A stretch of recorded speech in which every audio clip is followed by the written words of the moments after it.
kuganira uyu munsi ku munsi ndakwifuriza umugisha w'Imana, amahoro n'amahirwe. Mubwira ngo Imana y'amahoro iguhe umugisha, Imana y'amahoro ikugire neza, ikundindire kandi ubutware bw'Imana gucanwa kuwiteka bize ku buzima bwawe uyu munsi. Reka mubwire ngo birashoboka ko waba ubabaye, birashoboka ko waba ufite ibibazo, waba ugowe n'ingorane, ariko kandi nyuma y'ibibazo, nyuma y'ingorane, nyuma y'amakuba hari ubwiza bw'Imana. Ese wari uzi ko Kristo Yesu akiza? Ese wari uzi ko Kristo Yesu abohora? Ese wari uzi ko Kristo Yesu ari umuremyi w'ijuru n'isi? Imana ikumera umugisha uyu munsi. Reka musengere Imana uyu munsi. Maze iminsi ndi gutekereza, ariko nyuma nza gusenga nza guhishurirwa. Wari uzi ko burya akenshi abantu barimo kuzira ibintu batazi? Kenshi ibibazo urimo ushobora kuba wibwiye ko ari ibibazo, ariko nyamara ari ibintu byagukoreweho utabizi. Imana yamishuriye ibintu bitere inyatsi. Uyu munsi uje kukubwira ibi bintu kugira ngo niba byarakubayeho ufate igihe cyo gufata umwanya cyo gusenga Imana, kuko hari ibintu kenshi bitubaho rimwe na rimwe tukibwira ko ari ibintu bisanzwe, ko ari ibintu normal, ariko atari ibintu normal, ahubwo ari ibintu bikomeye by'ibigeragezo. Rimwe na rimwe kenshi bizanwa na Satani, bizanwa n'abadayimoni, cyangwa se barabiguterereje abarozi wowe utabizi. Wari uzi ko abarozi baroga inyatsi? Icyo naje kukubwira uyu munsi kugira ngo uyu munsi none ibi bintu ubyibonaho utangire ufata umwanya usenga Imana, ubyirinde. Sinzi ko biza kubyirinda, ahubwo ni ugufata igihe cyo kurwana intambara, inkundura, kuko biri yavuze ngo iki? Yaravuze ngo nimurwanya Satani, Satani azabahomba, ngo kandi mwegera Imana, Imana izabegera. Birashoboka ko utari ubizi. Niyo mpamvu nkoze iki kiganiro kugira ngo mbigusangize, ubanze ubimenye, ubisobanukirwe, hanyuma marayika w'Imana aze kubana nawe kugira ngo akugirire neza. Reka maze senga Imana kugira ngo Imana ize gukomeza kunyobora, kugira ngo tuze guhana umugisha njye nawe. Uwiteka Imana ishobora byose, ndagushimiye ko uri Imana ikomeye, ndagushimiye ko uri umwami w'abami, ndagushimiye ko uri umutabazi, ndagushimiye ko uri umukiza, ndagushimiye ko uri Imana y'amahoro n'amasezerano.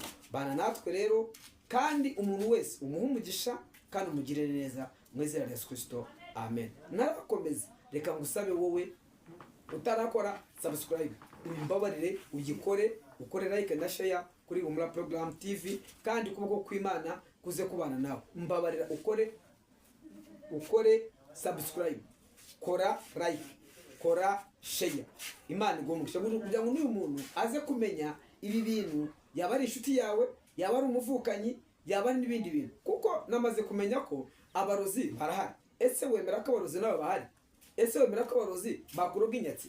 Wari ubizi se? Ntabyo wari uzi. Reka nguhe urugero, reka nkubwire. Icya mbere, inyatsi iri mu bintu bibiri, iri mu bwoko bubiri. Ubwoko bwa mbere ni ikintu inyatsi ituruka kuri karande. Iyo karande ni iyi. Wenda iwanyu mu muryango w'iwanyu wasanze wavutse, usanga wenda babyara bashaka batinze, bagashaka batinze, ukajya ukabona bashatse batinze. Icyo ni ikintu gikomeye, ni inyatsi ariko ituruka kuri karande. Icya kabiri, ugasanga rimwe na rimwe abantu bo mu muryango wanyu bapfa bakenyutse. Nimva gupfa ukenyutse ni kwa kundi abantu bapfa bajya myaka 30, 20 n'ingahe, ugasanga umuntu arapfuye, agapfa, ugahora umuryango uhoramo impfu. Ushobora kuba ari umuryango muto cyangwa ari umuryango munini. Iyo mvuze umuryango munini, ni umuryango ari nk'abantu babyara, ugasanga bafite nk'abana wenda nk'abakobwa 5 n'abahungu wenda nka 4 cyangwa se 3, si 8, abo babyara nabo bose wa muryango. Noneho wa muryango ugasanga abantu bapfa bari bato, reka byite gucenyuka. Burya ubukenyutse bapfa impfu zitunguranye. Izo mpfu ntabwo zazivuye ku Mana, ni impfu zazivuye kuri Satani. Rero ibyo byose aba ari umudayimoni w'inyatsi ariko uturuka muri karande. Mwajya kubyara ugasanga umuryango muragushaka akabyara umwana umwe, cyangwa se ugasanga abyara atize nabwo, yaje no kubyara akabyara umwe wenyine, ugasanga birarangiye. Ibyo kenshi uzasanga ari inyatsi ariko uturuka muri karande yo mu muryango. Iyi nayo tuza kwisengera Imana. Ariko reka mvuge kuri iyi karande, kuri iyi nyatsi y'abarozi bakuroga. Reka mubwire ko abarozi baroga inyatsi. Ushobora kuba utarabimenya, ushobora kuba utabizi, ariko ibimenyetso nubibona uzamenye neza ko Satani yatangiye gushakisha, agenda guhiga. hanyuma urakora iki? Ndaza kuguha umuti dusoza kugira ngo Imana ikugarukeho, Imana ikugire neza. Ese wemera ko abarozi bahari? Reka ngurugero, birashoboka ko abarozi muri iyi minsi bafite tekinike, ntabwo bakigaburira umuntu gutya, kandi iyo nyatsi ntabwo bayikugaburira. Ni ibintu baguhuhera, ni imigenzo bagukozeho, swati bagutwaye umusatsi ntawe wabimenya, swati bagutwaye amafaranga bayashyira ahantu ntiwabimenya, swati bashobora kuba barabigutumye mu muyaga, bakugiriye mu bapfumu se, baragushitse ntiwabimenya. Ibyo byose rero ugasanga ari ibimenyetso byinshi. Icyambere, reka ngo ikimenyetso cya mbere, wowe iyo utashye inshuro nyinshi uraryama, ukaryama umeze neza, ukanaruhuka rwose, ariko bakamuka mu gitondo ugasanga urananiwe, ugasanga wacitse intege, ugasanga wavunaguritse, ukajya ngo ntabwo waryamye. Icyo ni icyambere rwose, uzamenye ko ibyo bintu bitangiye kukwataka. Icya kabiri nuko uzajya mu kazi waryamye neza, wabyutse neza, wagera mu kazi wavuye mu rugo ufashe breakfast ikomeye kandi nziza, wagera mu kazi utaricara gusa, saa 3 ntiziragera, saa 4 utangiye kwayura, utangiye kumva umunaniro wakwishe, uri kwayura nk'umuntu washonje, umunaniro utangiye gusinzira, gufatwa n'ibitotsi. Reka mubwire, uzamenye ko ari atake y'inyatsi. Icyo ni ikimenyetso gikomeye kizakwereka ko wamaze kwatakwa n'uyu mwuka bakuroze, baguterereje. Ibi bintu reka mubwire ugomba byitondere niba byakubagaho. Icya gatatu nuko ushobora kuryama umeze neza, ukabyuka ukajya mu kazi umeze neza nta kibazo, ugakora n'akazi umeze neza, ariko wataha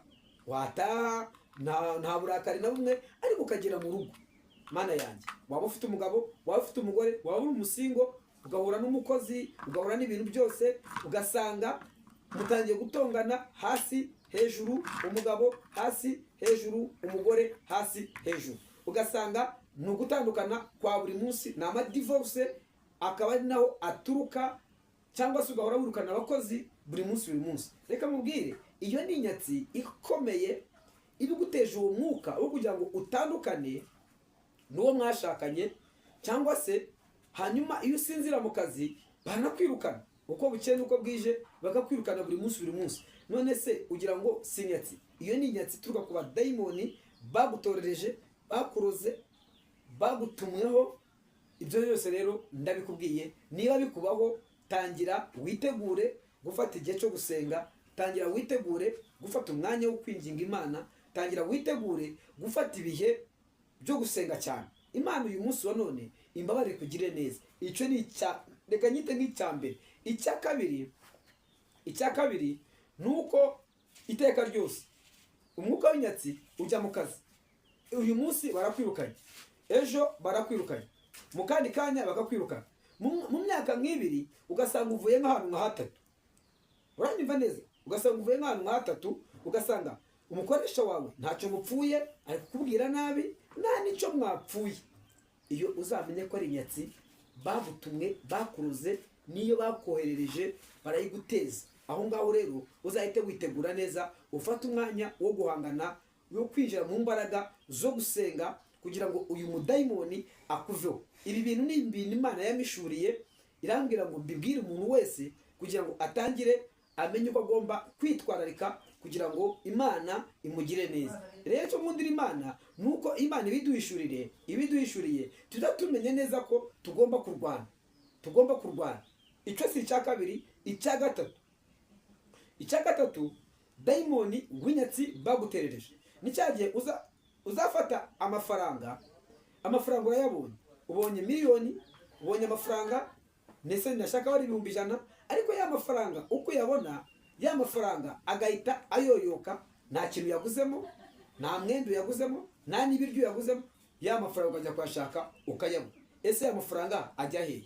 Ya mafaranga Satani kuko we ari inyatsi baguterereje, ahita ategura ikintu, ikirahure cyamenetse, ugiye kugura ikirahure utari wabiteguye, mu kandi kanya telefoni yawe yikubise hasi, irajwajwaguritse, ugiye kugura indi, cyangwa se ukajya kugura ikirahure kuyikoresha motherboard, ugasanga amafaranga arimo kugenda. Iyo ni Satani w'inyatsi bagutereje, kuko ya mafaranga uyabitse n'ahantu urahibagiwe, amafaranga arabuze pe burundu ukayibagirwa, uwo ni umudayimoni. Akakujyana no mu isoko ugenda mu muhanda, akagutuma ugura ibintu utari wateguye, ukabigura muri sangahunda kugira ngo amafaranga arangire. Ese ugeze mu rugo usanze serire ngo yapfuye, serire ikaba irapfuye, serire ikaba irarangiye, ikaba irapfuye, imfunguzo zarangiye, ukajya gucurisha no gukora amaserete.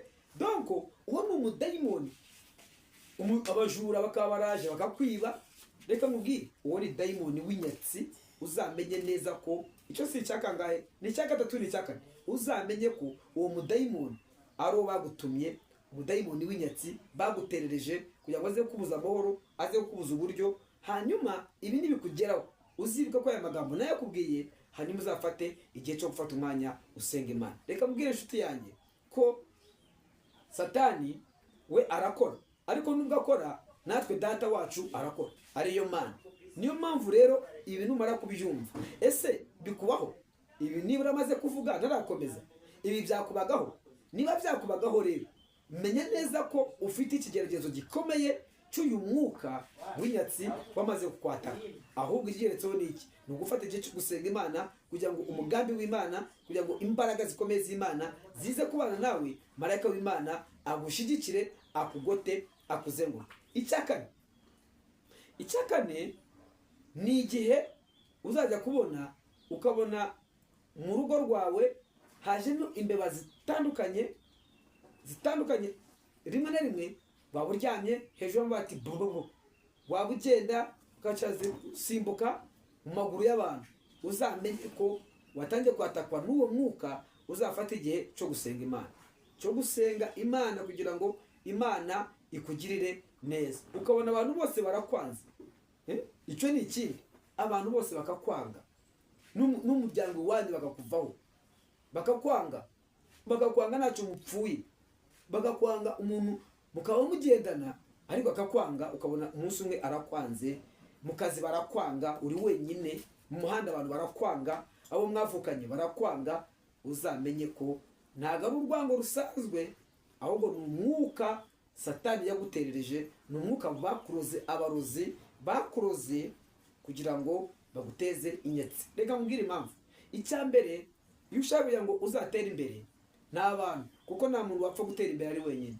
Iyo ufite abantu benshi aba ari ubutunzi ufite, ariko iyo uwo mwuka ubakwangisha, biba bishatse kuvuga ngo arimo guteza ubukene butazanashira, ahubwo buzakomeza bukaba bunini cyane mu buryo bukomeye. Reka nguhe urugero. Iyo ucuruza wibwira ko iyo ucuruza wowe wibwira ngo wacuruza wenyine, ucuruza abantu. Rero kenshi abaguteza uwo mwuka, ugafungura iduka ugashaka abakiriya ukababura, kandi abandi bacuruza. None se ugira ngo ni iki? Kandi ibyo ufite rimwe na rimwe ari byiza kuruta ibyawe.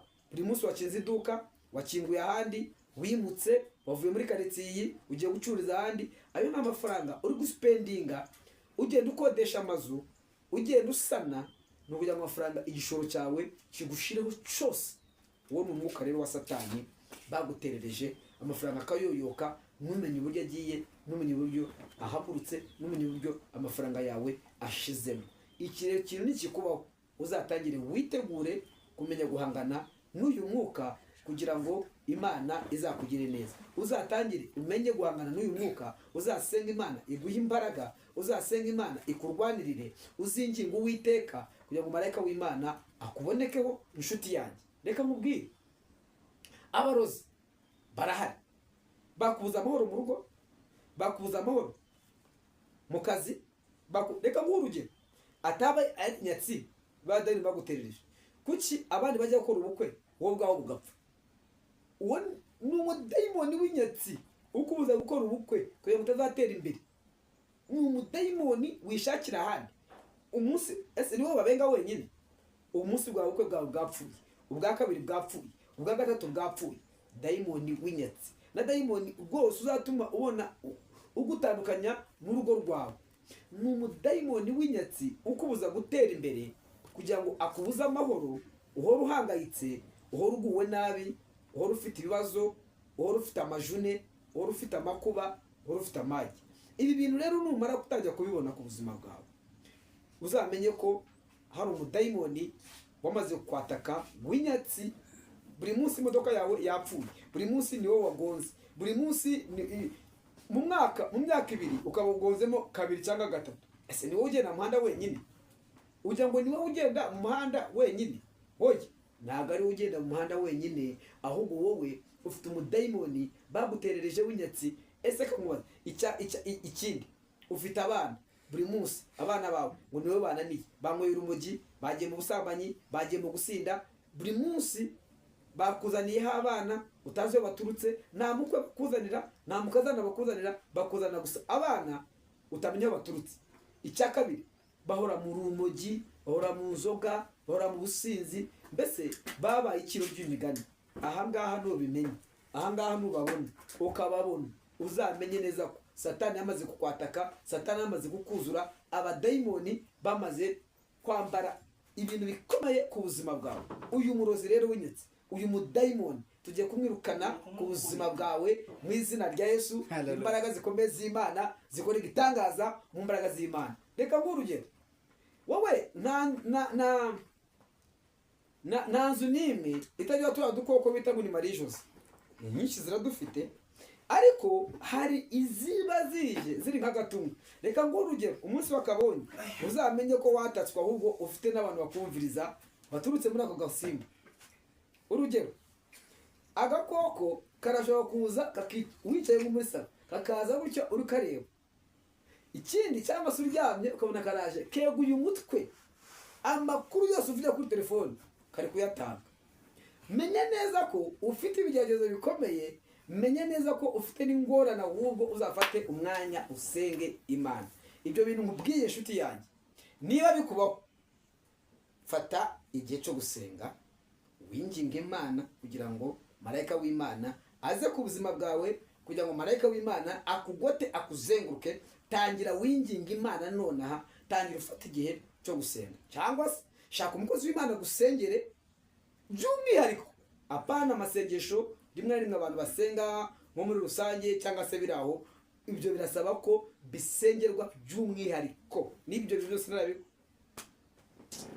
amavuta urimo neza nuko musoza